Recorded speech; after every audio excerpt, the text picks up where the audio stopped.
রাতের 1টা বাজে আপনারা লাশ নিয়ে যাচ্ছেন, কেমনে নিয়ে যাচ্ছেন? 25টা লাশ আমি নিজে এখান থেকে আমাদের বাইর করছি, আমরা নিজেরা বাইর করছি ভাই। আপনারা কেমনে বলতেছেন 27 জন স্টুডেন্ট মারা গেছে? অন দ্য স্পট একটা ক্লাস নাই হয়ে গেছে, ওই ক্লাসের মধ্যে 40টা স্টুডেন্ট আছে ওখানে। আপনারা কেমনে বলতেছেন? দয়া করে এই ছোট বাচ্চাদের লাশ নিয়ে আপনারা খেলিয়েন না ভাই। আপনাদের পায়ে ধরি, হাতে ধরি, আপনারা এই ছোট বাচ্চাদের লাশ নিয়ে খেলিয়েন না ভাই। আপনাদের কাছে একটা অনুরোধ, আপনারা যেটা সত্য সেটাই বলেন, আমরা আপনাদেরকে কিছু করবো না। আপনাদের দোষ আপনারা সেটা স্বীকার করেন। এটা সম্পূর্ণ বিমান বাহিনীর দোষ, এটা সম্পূর্ণ সরকারের দোষ। সরকার কেন দেখা নাই? সরকার এটা কেন এত 1900 সালের বিমান কেন ইউজ করতে বলবে গেছে? রাতের 1টা বাজে আপনারা লাশ নিয়ে যাচ্ছেন, কেমনে নিয়ে যাচ্ছেন? আপনাদের লজ্জা করে না? আপনারা সৈন্য হয়েছেন। আর আমাদের যে বিমান বাহিনীর প্রধান, উনি তো আরামে আছে, উনি দেশ বিদেশ ঘুরতেছে, ওনার কোনো নাম গন্ধ নাই।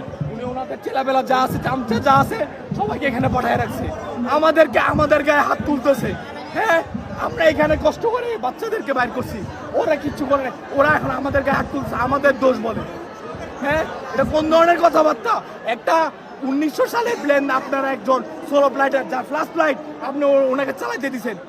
ওনার দক্ষতা থাকলেও আপনি কি চেক করেন নাই ফ্লাইটটা? আপনি কি প্লেনটা চেক করেন নাই? চেক করবেন না? বিমান বাহিনীর প্রধান যখন 3000 কোটি টাকা মাইরা দেয়, তারপরে কোন বিমানটা আপনি কিনতে 25,000 কোটি টাকা নাই হয়ে যায়। 2018 সালে যখন বিমান বাহিনীর জন্য সেই বাজেট দেওয়া হয় 25,000 কোটি টাকা, 25,000 কোটি টাকা যেন তেন কথা, ওনার বাপের টাকা, এটা আমাদের বাবার টাকা দিয়ে ট্যাক্স দিয়ে চলে আসে। এই টাকাটা, এই টাকা দিয়ে কেনা কথা ছিল বিমান, সেখানে বিমান কেনা হয় নাই, টাকা মাইরে দিচ্ছেন, পাচার করে দিচ্ছেন, রেমিটেন্স বার করে দিচ্ছেন। তাহলে আর কি থাকে দেশে? তো আপনার ভাঙ্গাচোরা জিনিস নিয়ে চালাইতেছেন, এমন এমন জিনিস চালাইতেছেন যেগুলো আপনার দেশে চলতেছে, নিজের যে কোনো সময় ভেঙে চুরে পড়ে দেবে। প্লেন কি গাড়ি যে মন চাইছে ব্রেক মারলাম, মন চাইছে ঘুরাই দিলাম, মন চাইছে যা করলাম? এটা প্লেন, এটা যে কোনো সময় যে কোনো কিছু করা যায় না, যে কোনো সময় যে কোনো কিছু হইতে পারে। একটা সেকেন্ড, একটা বিমান হাইয়েস্ট গেলে 500 থেকে 700 কিলোমিটার প্রতি ঘন্টা থাকে। একটা গাড়ির কোনো সম্ভব এরকম স্পিডে থাকা? একটা প্লেন কি যেন তেন সময় 1 সেকেন্ড মানে কি? 1 সেকেন্ড মানে একটা প্লেন 500 থেকে 600 মিটার পার করে ফেলছে। তো যে কোনো সময় যে কোনো কিছু হইতে পারে। তো এই জিনিসগুলো বিমান বাহিনীর প্রধানদের আগেই দেখা উচিত ছিল। এই সাবেক বিমান বাহিনীর প্রধানরা বাংলাদেশে ইচ্ছা মতো খায় গেছে, টাকাগুলো সব শেষ করে দিয়ে গেছে। এখন বাংলাদেশ সরকারের উপরে দোষ আসতেছে সবকিছু। এখন আগের জন খায় গেছে, এখন নতুনের উপরে দোষ আসছে, আর কিচ্ছু না।